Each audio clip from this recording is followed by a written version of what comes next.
السلام علیکم، کیسے ہیں آپ؟ میں ٹھیک ہوں میرے کو السلام پوچھنا ورحمۃ تھا اللہ آپ سے وبرکاتہ۔ کہ بولتے ہیں کہ برا خواب جو ہوتا ہے وہ کسی کو بولنا نہیں چاہیے، کیونکہ اگر ہم کسی کو بولیں گے تو وہ خواب ریالٹی میں بدل جاتا ہے۔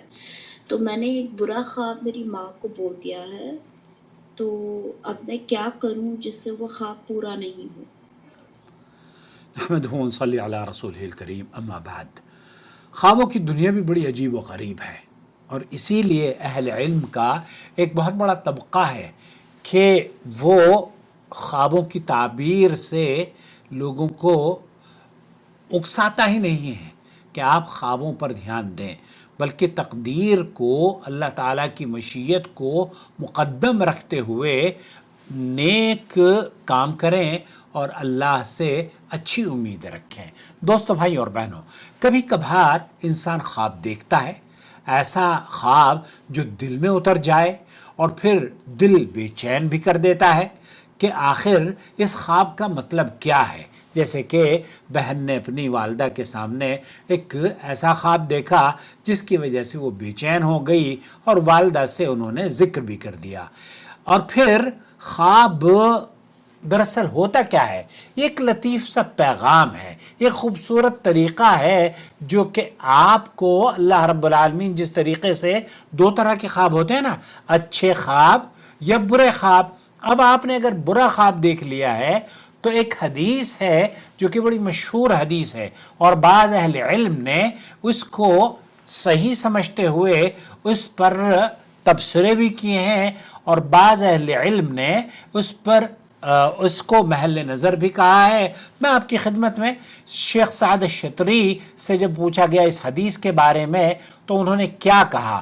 سب سے پہلے تو نبی کریم صلی اللہ علیہ وسلم کی وہ حدیث الرؤیا علی رجل طائر، اللہ کے رسول صلی اللہ علیہ وسلم نے فرمایا ہے کہ خواب ایک پرندے کے پاؤں پر ہوتا ہے جب تک اس کی تعبیر نہ کی جائے، لیکن جب تعبیر کر دی جائے تو وہ واقع ہو جاتی ہے۔ یہ ابو داؤد اور ترمذی وغیرہ کی روایت ہے۔ شیخ سعد الشطری اس سلسلے میں کیا فرماتے ہیں؟ الخبر لأهل العلم فيه كلام، اس حدیث کے بارے میں اہل علم کا کلام ہے۔ وإذا أول مؤول الرؤيا اگر کوئی معبر، تعبیر بتانے والا خواب کی تعبیر بتاتا ہے، هل يكون تعبيرها على تأويله؟ ایسی صورت میں اگر کسی کو تعبیر بتا دی گئی ہے تو کیا وہ واقعی اسی طرح کی تعبیر جیسے کہ آپ نے ذکر کر دیا ہے وہ ہو جائے گی؟ أو لا يلزم ذلك؟ قولان لأهل العلم.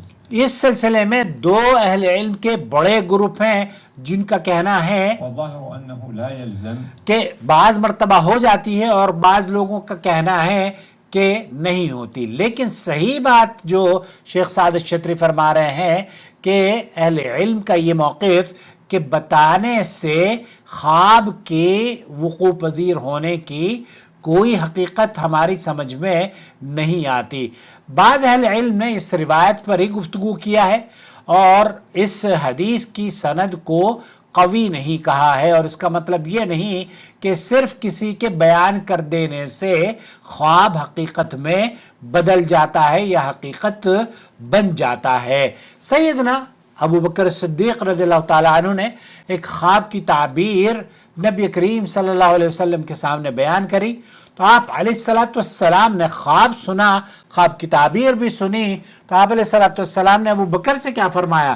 شیخ سعد الشطری اس حدیث کو نقل کرتے ہیں، کہتے ہیں کہ اللہ کے رسول صلی اللہ علیہ وسلم نے فرمایا اصبت بعضا واخطأت بعضا، یعنی تم نے کچھ حصہ درست کہا اور کچھ میں خطا کی ہے۔ اس سے یہ معلوم ہوتا ہے اس حدیث سے کہ خواب کی تعبیر ظنی معاملہ ہے، یقینی نہیں ہے۔ اصل تعبیر اللہ کے علم میں ہوا کرتی ہے اور یہ تقدیر کے ساتھ جڑی ہوئی ہے، اور کبھی خواب محض خیالات کا مجموعہ بھی ہوتا ہے۔ اس لیے آپ کو جو آپ نے خواب بیان کیا ہے اپنی والدہ سے، اس کے بعد یہ نہیں سوچیں کہ ایسا وقوع پذیر ہو جائے گا، بلکہ یہ درست موقف نہیں ہے۔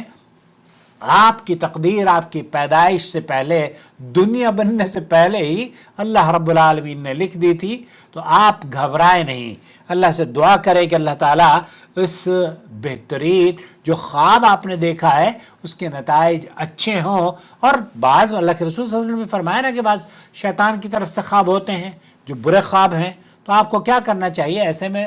اعوذ باللہ من الشیطان الرجیم، قل اعوذ برب الفلق اور قل اعوذ برب الناس، تعوذ من الشیطان، یا ایسے تھوک دیں 3 مرتبہ اور کروٹ بدل لیں۔ اس طرح کے نبی کریم صلی اللہ علیہ وسلم نے خواب کو، ایسے جو برے خواب ہوتے ہیں نا ان کو دیکھ کر بیان کرنے سے منع فرمایا ہے، نہ بیان کریں، کوئی ضروری تو نہیں ہے نا۔ اب آپ نے بیان بھی کر دیا ہے تو کوئی فرق نہیں پڑتا، بیان کیوں نہ کریں؟ اس لیے کہ جس کو آپ نے خواب بیان کیا ہے وہ بھی یہی سوچ رہا ہوگا کہ کہیں یہ وقوع پذیر نہ ہو جائے، تو ایسی صورت میں بتانے سے کیا وقوع پذیر ہو جاتا ہے؟ تو بتانے سے خواب وقوع پذیر نہیں ہوتا۔ اس لیے جب خواب دیکھیں تو گھبرائے نہیں، اور اللہ کے رسول صلی اللہ علیہ وسلم کی حدیث کے مطابق اسے لبیب یا حبیب سے ذکر کریں، یعنی کہ ایک ایسے شخص سے جو آپ کو بشارت دے سکتا ہو، جو آپ کو خوشخبری سنا سکتا ہو۔ جیسے ہمارے چینل پر رومانہ ہے، آپ یقین کیجئے ان کے خواب کی تعبیر ایسی ہوتی ہے بعض مرتبہ کہ میں خود حیرت میں پڑ جاتا ہوں کہ انہوں نے جن الفاظ کا تذکرہ کیا ہے وہ بڑی حیرت ہوتی ہے مجھے دیکھ کر، بڑے سن کر ان کے خوابوں کی تعبیر۔ ابھی گزشتہ دنوں آج ہی ایک چینل پر ویڈیو انہوں نے شیئر کری جس میں کراؤن پرنس کے بارے میں، تو کراؤن پرنس سماحت شیخ مفتی مملکت سعودی عرب شیخ صالح الفوزان کے گھر تشریف لے جاتے ہیں اور وہاں ان کی خدمت کرتے ہیں، ان کو ایسے احترام سے ان کے ساتھ پیش آتے ہیں جیسے کہ بہت بڑے بادشاہوں کے دربار میں کوئی خادم نظر آتا ہو۔ تو علماء کی قدر و منزلت کرنا یہاں کہ شہزادوں اور جو یہاں کے بادشاہ ہیں انہوں نے ہمیشہ اپنے اکابر سے یہی سیکھا ہے۔ تو رومانہ نے کہا کہ یہ خوبصورت انداز جب آپ نے ایک خواب کی تعبیر بیان کی تھی تو میں جب یہ ویڈیو دیکھ رہی تھی تو مجھے یہ احساس ہو رہا تھا کہ یہ اس خواب کی تعبیر ہے، اور میں نے بھی آپ کو کچھ لکھ کر بھیجا تھا یا کچھ بیان دیا تھا میں نے، تو میں نے کہا آپ مجھے وہ الفاظ دوبارہ سے ریکارڈ کر کے بھیجیں اور اپنے تاثرات اس خواب پر اور موجودہ حالات کے بارے میں ضرور آپ نقل کریں۔ تو وہ بشارت پر مبنی ہونی چاہیے خواب کی تعبیر، ایسا نہیں ہے کہ آپ ہر ایرے غیر نتھو خیرے کو اپنے خواب کی باتیں سنانے لگیں۔ اسی لیے اللہ کے رسول صلی اللہ علیہ وسلم نے فرمایا کہ یا تو آپ ایسے شخص کو کہیں جو کہ بہت قریب ہو، اور ایسے شخص کو کہیں جو عقل مند ہو، جو آپ کو خوشخبری دینے والا ہو، آپ کو پریشان کرنے والا نہ ہو، تو پریشان نہ کریں۔ اور اگر ایسا کوئی خواب ہو تو کسی سے بتانے کی بھی ضرورت نہیں ہے، اللہ تعالیٰ آپ پر رحم فرمائے۔ اور ہمیشہ اللہ سے دعا کیا کیجئے کہ اے اللہ ہمیں ہر طرح کی شر سے محفوظ فرما، اللہم اجعلہا خیرا، اے اللہ اسے میرے حق میں بہتر بنا دے۔ جس خواب کو میں نے دیکھا ہے اے اللہ تو مجھے اس کے لیے بہتر اللہ رب العالمین خواب کی تعبیر عطا فرما، آمین یا رب العالمین۔ السلام علیکم ورحمۃ اللہ وبرکاتہ۔ ایڈٹ کرنا ہے 6-7